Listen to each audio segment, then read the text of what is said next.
Aloha, welcome, and welcome to Global Connections here on the ThinkTech Hawaii broadcast series. I'm your host, Carlos Juarez, and today we've got a fascinating show. I'm joined by a very distinguished scholar of the American Civil War, and especially the connections with Hawaii and the Pacific. It's a fascinating story we're going to unravel. Joining me today, Dr. Justin Vance. He's a historian here at Hawaii Pacific University. And Justin, welcome. Welcome to Global Connections. Thank you. Thanks for having me. Yeah, and so, we'll unravel some interesting stories, but of course, you've recently just come back from a trip to Australia, where you had an opportunity to participate in a sort of a conference related to the Civil War and some connections to Australia. So part of our story today is to kind of just get a sense of for our listeners and viewers, what is the connection of the Civil War, the American Civil War, with Hawaii, with the Pacific, with the South Pacific, and Australia. So tell us briefly a little bit about what you're coming back from most recently. Yeah, that's correct. I was invited and sponsored by the American Civil Roundtable of Australia, the Melbourne chapter, to come down, and they had a conference, one-day conference specifically on the CSS Shenandoah. Shenandoah, this is a ship, okay. And what is how is the ship connected there, or what is the well, we it's can an anniversary. We can talk about it more as far as the American Civil War and its connections and effects on Hawaii and the Pacific. Well, maybe one way would be to start from that. I mean, here we are in Hawaii, which is, as we know, the center of the world. Everything else kind of gravitates towards us. But when we talk for a moment about the American Civil War, we typically think of it as this important battle, a century and a half ago that occurs on the eastern part of the U.S., the north and the south. But there is a very fascinating story you've been working to unravel over the years now as one of our foremost experts on the connections with Hawaii. So let's start from there. What is Hawaii's link to the American Civil War? Sure, that's correct. So Hawaii, and it was an independent kingdom in the 1860s. However, by 1861, when the Civil War began, it had already been in very close connections with the United States and especially New England for the 40 years prior to that.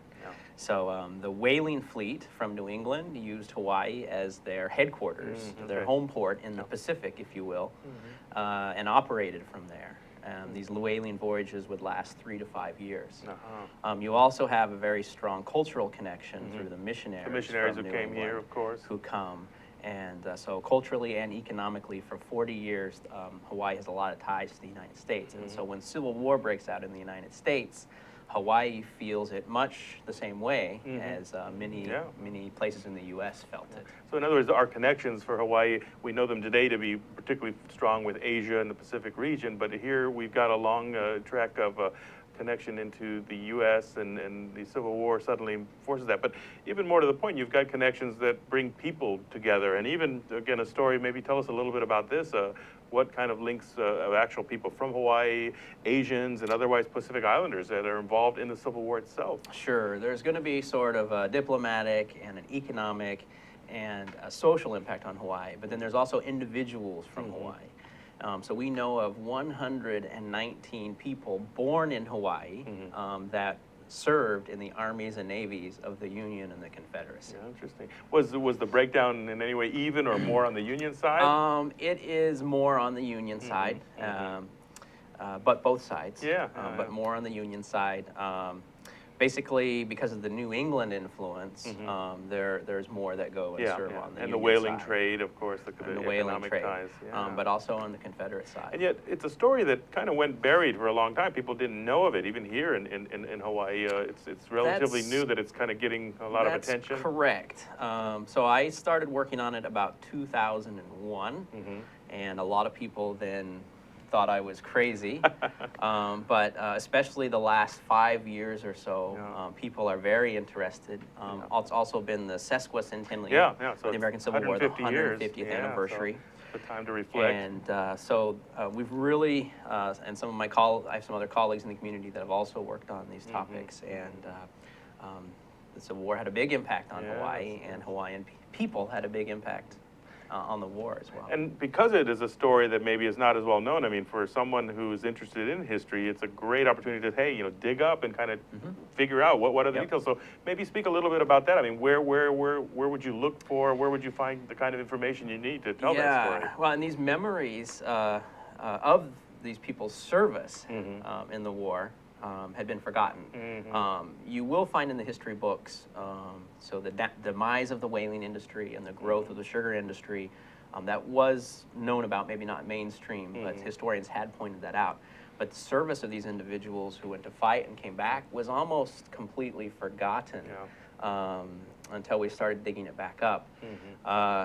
U.S. military records, National Archives, state archives, because interestingly, when Hawaii was starting their petitioning to be a state, they would bring examples of their patriotism or their connections with the United States. And so in those records, you'll find some. And then in the whaling industry, and then from the letters of the men and the women who were involved. Fascinating. So even in places like New England, you could probably find, some of the letters and stories coming back. Fascinating. Yes. So so we have some local archives here. The Judd Collection at Bishop Museum. We have the Hawaiian Missions Children's Organization, which is Mission Houses Museums. It's a great archive because about a couple of dozen of those who served were missionaries' sons. And they wrote a lot about their experience. The majority of people who served, though, were native Hawaiian, and they didn't write as much about it. Of course, and so here again, maybe with the missionaries you can understand, they had that link, that connection, but you've got suddenly a group of native Hawaiians, indigenous here. Why on earth would they pack up and go fight this war on the other side of the mainland continent? That's one of our million-dollar questions, but people go in the military and go to war for all different kinds of reasons. Sure. I suspect that it was mainly economic and adventure reasons, but we shouldn't rule out there was not ideological reasons. We do know of some of the Hawaiian churches in Hawaii actually doing special offering collections for anti-slavery. So there could have been some ideological reasons as well. And in terms of this story that's, of course, you've been working on for some years now, and you've got a growing track record and, articles being published about it, contributions. I mean, where are the ways or tell us a little bit about where this dissemination is happening. I mean, some of it is the professional journals and conferences like you described. There's a couple of academic journals that I co-authored that are available. One is available at World History Connected for free online. It's called The Effects of the American Civil War on Hawaii and the Pacific World. There's also an article in the Hawaiian Journal of History called Hawaii at Home During the Civil War, which is more on the social changes that happened here in Hawaii because of the war. Sure. And then, I don't know if you can see this, but this is a publication, national publication that would be putting out by the National Park Service. It actually comes out next month. Excellent. And the title is Asians and Pacific Islanders and the Civil War. So again, part of this amazing story that's getting out. I co-authored the Pacific Islanders section along with Anita Manning, one of my colleagues in the community, affiliated with Bishop Museum. But there's a whole bunch more in here about Asians in the Civil War, which is also a fairly unknown story. And the Asians coming from different parts of Asia, but including Hawaii, or is it more the U.S. Asians, I guess? Well, so the Civil War helped bring Asians to Hawaii with the stimulation of the sugar industry in Hawaii. The North couldn't get sugar from the South anymore. So it helped to spawn some of that. Started getting sugar from Hawaii, and that's when our plantation contract labor system started in Hawaii, which brought a lot of Asians to Hawaii. So the ones from Hawaii are mostly American descent and Pacific Islander. And then a lot of the Asians are either directly from Asia, or they were living on the mainland. They were already Asian Americans. But Philippines, China, India, Malaya. Incredible. And so all these little nuggets of stories, I mean, I think for those who are interested in just understanding the past, I mean, the history, it's not as if it didn't happen. It's more like the story hasn't been told, and there's lots of opportunity to kind of dig in and research and then share these amazing stories and to humanize it too, because often the history is one that might, in different times, just try to paint a certain picture. Now, when you have real people and letters and things like that, I'm reminded, of course, of the classic Civil War documentary that Ken Burns put out. It presented a view that was like just letting the people speak for themselves, and that, I think, is what connected with a lot of people. These were real people, and they had different reasons. Well, what I want to do is we'll come back in a short moment after a short break. It's a great story. We're beginning to look at the connection that Hawaii has and the Pacific region to the U.S., Civil War, the American Civil War, 150 years ago now. And as well, you've just returned from Australia. We'll talk a little bit more about what connection they have to all of this, because again, there's today, as you noted, there's a group of Australians who are somehow keeping the Civil War alive, and even here in Hawaii. We'll talk more about what happens here. So we'll take a short break right now and join us with more on the story in just a moment. We're here with Hunter Haviland because he is a member of our panel on February 26th. We're going to talk about Hawaii, the state of unfunded liabilities. Hi, Hunter. Hi, Jay. So what does it look like from your point of view, being on that panel? Well, part of my work is with the Asia Pacific Center for Regenerative Design. And so with that, we're kind of taking a broader notion of when we talk about liabilities, what are some of the external factors, right? So if we're talking about sustainability across the globe, resilience to natural disasters, our use of natural resources, and how those things do or don't get incorporated into our current understandings of the state of the state. Yeah, and thus the liabilities and thus the economy. Yeah. So that's February 26th. It's a Thursday. It's at Laniakea. It starts at 12 noon. Come down 11:30 for lunch. Check out our website to sign up, thinktechhawaii.com. Hunter is one of 7 speakers. We'll be trying to talk to some of the others too, let you know what they're going to do. And sign up. We'll see you there. It'll be important. It's one of the most important things we can think of. Aloha. Aloha. Aloha, welcome. We're back and we're live. I'm your host, Carlos Juarez, here on Global Connections, part of the ThinkTech Hawaii series. And today we're having a conversation with an eminent scholar of the Civil War, the American Civil War, and its connections here to Hawaii and the Pacific, Dr. Justin Vance. Dr. Vance has been working on this topic now for, gosh, almost 15 years. And one of the things, he's recently contributed to a new book that's about to be published by the National Park Service. This is a book entitled Asians and Pacific Islanders and the Civil War.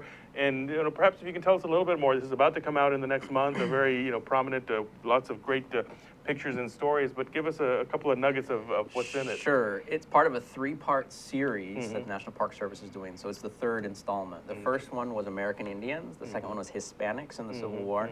And this one's Asians and Pacific Islanders. And their story had not been told in the mainstream. Yeah.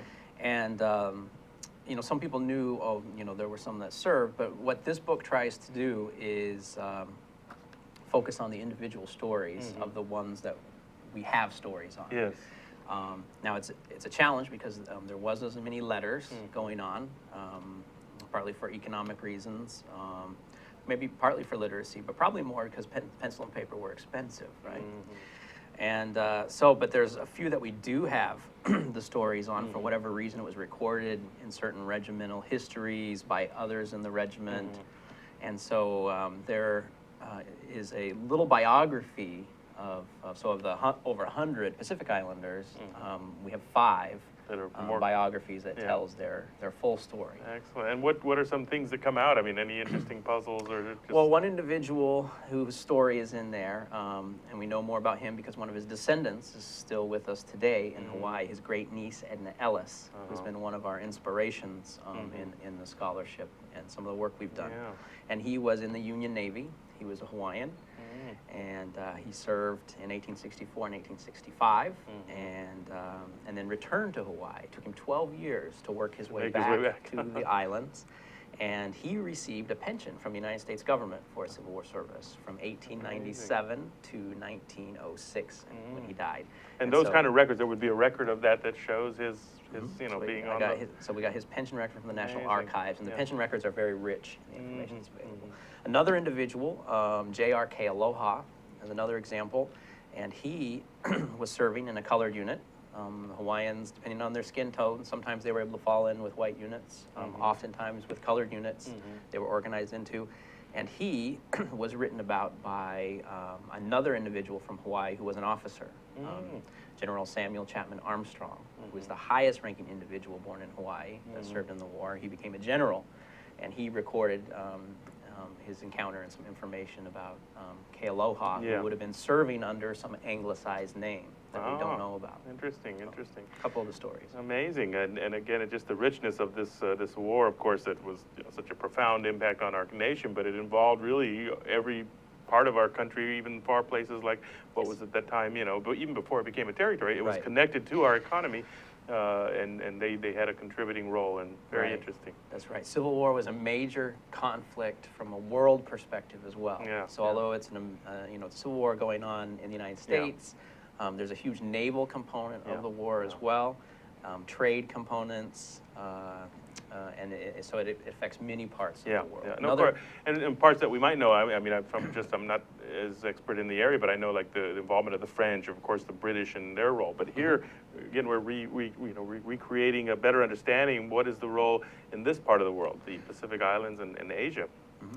And there is an interest in Australia. Yeah. on the So American tell us Civil about War. that. You've come back just now from a conference in Melbourne, Australia, that looks at this ship, the USS Shenandoah, and it commemorates 150 years of what? What is that connection with Yeah. Australia? So the Confederate ship Shenandoah, it was on a mission. It was launched by the Confederacy, built by England, commissioned by the Confederacy, and its mission was to sail into the Pacific Ocean and destroy the American whaling fleet, which made its home port. And where would in it have Hawaii. come? Because no Panama Canal then. They would have somehow That's made their right. way all the way down to the south. Eventually, the Shenandoah will circumnavigate the world. It travels Wow. 58,000 miles on its tactically successful mission. Yeah, It sails around the Cape of Good Hope, yeah. past Africa, and then it makes a visit in Australia. And today is Oh, okay. actually the 150th anniversary Of that visit, its yeah. departure Okay. from Australia. So February literally, 19th. there was a piece of the Confederate Navy that right. made its way down to Melbourne, Australia. That's right. And I guess maybe turning more to just the Australians and their interest. I mean, here you've got a group of people there that have put together a conference. I mean, it just seems fascinating. What is the interest overall down there? Just history buffs or people interested in the Civil War itself? Yeah, so the American Civil War Roundtable of Australia, as I understand it, and we kind of have a sister relationship with them because we also have the American Civil War Roundtable of Hawaii, which Okay. I'm currently the president of that organization. Yeah. Well, maybe start with telling us a little bit about that. I mean, here Hawaii has now a long-standing group that you've been involved in. What are the type of things that it gets involved with here? So the American Civil War Roundtable of Hawaii, its mission is to perpetuate the study of the American Civil War. It was founded in 1994. We do some living history events to commemorate activities from the war, and we also do some lecture series and other And things. some of it is even with educational, reaching out to students who are learning Definitely. about the history and kind of giving them. So sort of a public Yeah. education, Yeah, yeah. community education. Yeah, So those lectures are open to the public. We do go to schools as well at times. Yes, I have a vague recollection Ah. years ago of Yes, getting your dressed up in your a hot son's wool school suit. had a Civil War Yeah, day, when one of as my I sons was recall. in like middle school, and I dressed up in some outfit. It was hot and wool, pretty Yeah. thick. Fascinating. And so great. clearly, again, people who are interested in just, keeping the history, understanding it and relating it. Then you've got this group down in Australia that again makes Right. based on this experience. So sometimes I get the question, what? What There's are a they? Hawaii Civil War Roundtable in Hawaii, Yeah. right? And then I can update them on some of the connections, because of course there's hundreds of them on the mainland United States. But there was also one in Australia, and it's actually older than ours in Hawaii. It was founded around 1970, I understand, and it's got a very dedicated group. There were 40 individuals that attended the conference I spoke at, and they had 4 weeks of events before that one my to goodness. commemorate the Yeah. visit of the Shenandoah. Yeah, so they essentially they hosted or had this ship passing through, and they want to keep that record alive. Was there any direct connection? I mean, actual Australians or people from there coming? Because I mean, at that time, even as a relatively new nation itself, I mean, what kind of links did they have? Yes. So the group they're interested in all aspects of the American Civil War, as our Civil War organizations are here. They recognize that it's a major event in world history, the Civil War, and it's one of their favorite time periods to study and keep alive. But their tangible connection is with the CSS Shenandoah. Yeah, So yeah, they do yeah. have this tangible connection as well. So they had a piece of it. They hosted this ship So the visit. Shenandoah stops in Melbourne in January, and it stays there almost a month. Australia is part of the neutral British Empire. But even as neutrals, there are, under international law, they can offer some support, which is repairs and resupplying. Under British law, they're able to do those things. And probably something that they weren't required to do, but they were very good hosts to the Confederates while they were there. They threw them a ball. They invited them to the most exclusive clubs for dinner in Melbourne. And about probably half of the population of Melbourne went to visit the Shenandoah while it was in Port there. Ah, so it became like the talk of the town. Everybody wanted to see it. They were the talk of the town. And Amazing. Melbourne, this was just after Melbourne's gold rush. So about 10 years after their big gold rush Bit of a started. boom And so it's a very prosperous town Yeah. at the time, and it had grown quite a bit by that time. Fascinating. And I visited some years ago. Melbourne today, of course, has a large population of immigrants from Greece in particular and Italy, but those probably came much later. I'm guessing back then they were really more the early settlers that came from Scotland, Ireland, the UK in I general. suppose, Yeah. And very just a great, little thing to understand, and the puzzle of, and on some level it also speaks to this fascination often with Americana. There's just an interest in the U.S., our history, our culture, and Australia has long had that. And so very interesting. Let's turn again maybe just to, speak a little bit about, I guess it's this process, going back to the archival research that you do. And what I'm interested is, as you've now been able over the years to present some of these findings with other scholars, particularly on the U.S. mainland, now that they've seen this growing, I guess, attention to maybe parts of the story that hadn't been told, I mean, what are some, either the feedback, is there interest, is there appreciation, is there, just bewilderment, or what is some of the things that you've come to see as you've presented now at many places? Yeah. Well, some people find it sort of refreshing because they really love the Civil War, but a lot of the stories has been told. There's probably more books about the Civil War than any topic in American history. So when they learn something new, and we have a lot of evidence for them to look at and read about now, they're very excited. Yeah. Right? They're very excited to open up refreshing. a new piece of their favorite topic to them. Yeah. So we put a plaque up at the National Cemetery of the Pacific. Here, the Punch Bowl. Punch Bowl Yes, of Cemetery course. in 2010. And that was to commemorate those born in Hawaii who served, because Punch Bowl had things from the Spanish-American War to present. Yeah, but it was missing that critical part. Yeah. So we put that there, and actually a lot of visitors see that. A lot of visitors from the mainland and international visitors, they see that, and I'll get an email, or one of the other committee members will get an email, and they're very excited, and they to see the plaque. It's something that, who would have guessed? You come to Hawaii and you expect to see, of course, World War II, World War I, maybe. And I've also presented a couple times with the Society of Military History, professional organization that has a national conference each year, and so we've really put it on the radar in the scholarly circles as well. I think it's an important example of, again, how history is continually having to be, reinterpreted, reanalyzed, and then the piece about the Native Hawaiian component is also a very important piece. Yes. So the research and the writing has also been very accepted by the Hawaiian community here in Hawaii.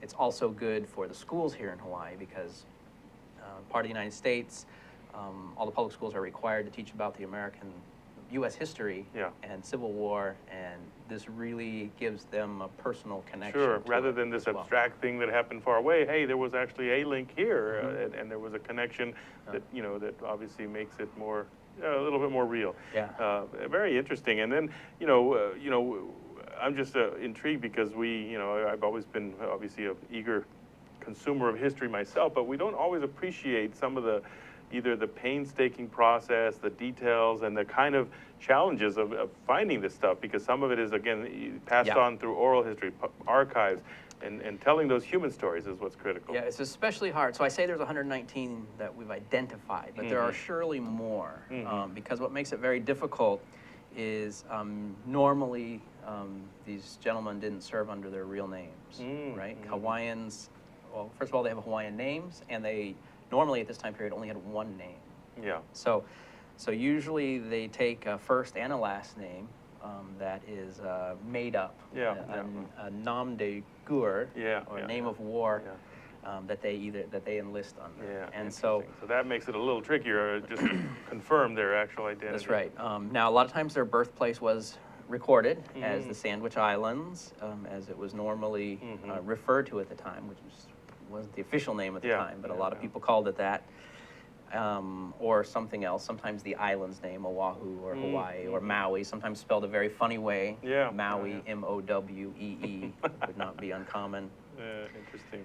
And so that makes it even more of a challenge. So sometimes we're trying to piece together, we might have a Hawaiian name and an English name, we're trying to fit them together, or sometimes we just have the anglicized name. Yeah, and as you are embarking particularly on the archival research, you've mentioned earlier you've got sites here in Hawaii, the state itself has a record of things, the military, are those military archives here, or are they actually on the mainland?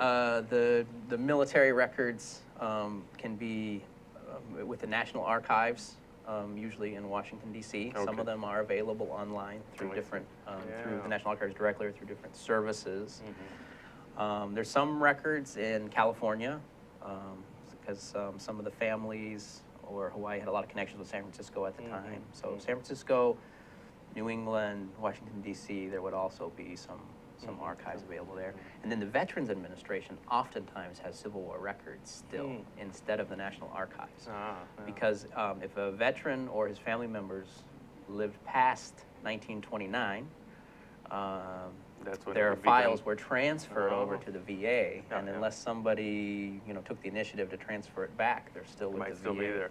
Well, again, a fascinating story, and we're joined here today by Dr. Justin Vance, and we're going to take another last short break and come back to tell us a little more on this story, a fascinating one that looks at Hawaii and its links to the American Civil War, Hawaii and the Pacific. So come back and join us for just the final segment of our story.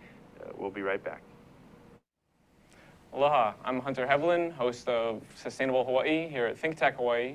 You can tune in every week on Thursday at 2 p.m. to see interviews with sustainability professionals from around the state and even further abroad, learning about activities with water management, food security, waste management, and a whole host of other fascinating opportunities to get engaged with making a greener island. So if you're interested in making the transition from consuming individuals to communities of producers, check us out every Thursday. Aloha, my name is Paul Jackson, better known as PJ, and my local interest is in sports. I have my own sports radio show at KWAI AM 1080 that you can stream live. I also have my own website, pjsportsradio.com. We have live guests in studio, and we talk about discussions and topics that everyone wants to know locally here on the islands. We cover everything from surfing to basketball to whatever's going on locally, sports-wise. We try to do our best and cover the topics in depth as much as we can. Once again, thank you for joining PJ here on Hawaii Sports Update. Mahalo. Aloha, welcome. We're live and we're back here on ThinkTech's Global Connections. I'm your host, Carlos Juarez. And joining me today, Dr. Justin Vance. He's probably, I would argue, our most eminent scholar on the relationship of Hawaii and the Pacific to the American Civil War. He's been working on this topic for some time now, and just joined us after getting off a plane not too long ago from down under in Australia, where he was able to participate in a conference that looked at the American Civil War, but specifically, maybe just finish the story. This was the USS Shenandoah, a Confederate Navy ship. You mentioned it was there in port, and then what happens after that? Because it was making its way back over this way. So tell us what continues in the Shenandoah story. That's right. Its mission is to, again, destroy the American whaling fleet in the Pacific. So it leaves Melbourne, Australia. It heads north, and in the Pacific Ocean, it will destroy, altogether the Shenandoah destroys 38 U.S. ships, whaling and merchant ships. Most of those were after it leaves Melbourne. And it destroys 4 ships in Pohnpei, which is today the Federated States of Micronesia. It destroys 3 American ships there and a Hawaiian flagged ship, which was a violation of the Kingdom of Hawaii's neutrality. It moves on from there with a lot of the information it gathered from sinking those 4 ships. By the way, it maroons about 130 people on the island of Pohnpei. So when the Shenandoah sinks its victims, the people from those have 3 choices. If there's an island nearby, they can be dropped off there. They can be held as prisoners in the Shenandoah. which is not desirable in because it fills irons, up. or they can join the crew of the Shenandoah. Oh, and pledge their loyalty. I forgot to mention the Shenandoah did pick up 42 enlistees from their stop in Australia. Ah. So there were 42 Australians that joined the Confederate Navy. So this is a direct connection suddenly Australia has, and of it course needed to do some. Yeah. This was unofficial recruiting because this would have been a violation of British neutrality. But 42 sneak on board and sign on and continue with the voyage. There are some folks that joined from those initial 4 whalers the Shenandoah destroys. And then it goes on to sink more of the American whaling fleet, just literally destroying it. It sinks 25 more ships in the North Pacific after it leaves Pohnpei. And this, I mean, I'm not clear how much that might be, but does it appear to be a pretty significant blow, and it begins to affect, I guess, this trade? Definitely. So it directly sinks these, 38 ships connected to the whaling fleet. But it makes a lot of other ships afraid to go out of port, right? And it disrupts trade, and so the whaling industry will almost come to an end at this point. It'll continue, but it's never strong again. And I have to imagine at that time you had whaling ships from other countries, whether Norwegian or Russian, and so they were singling out the U.S. ones. Yes.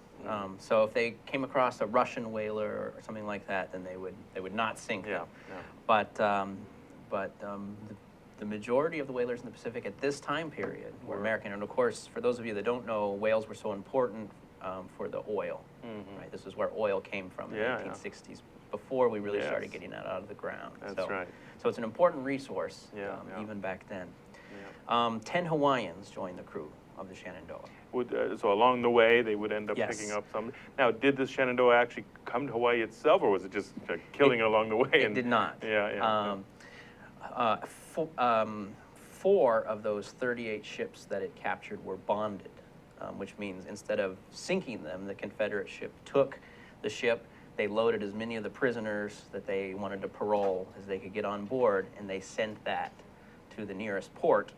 And then the owner of the ship would owe that money to the Confederacy, in theory, if the Confederacy won the war. Kind of put them out of business. And one of those bonded ships returned to Honolulu. And also, the Kingdom of Hawaii sent a rescue ship to pick up the 130 people that had been stranded on Pohnpei, because the majority of those people were Hawaiian.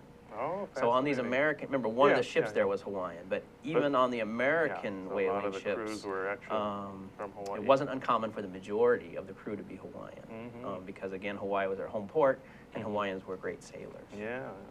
So they put out a rescue to bring them back from Pohnpei. Right. Now, eventually, the Shenandoah finds out the war is over, right? Because it took them a long time to make that. This is all happening in 1865, and actually, it's still sinking U.S. whaling ships in June. Remember, Lee's surrender was on April 9th. The coconut wireless took a little bit longer to get to them. Yes, and really, we look at the end of the war as April 9th. But it wasn't that clear it was over at the time, right? The last Confederate Army to surrender is in June as well.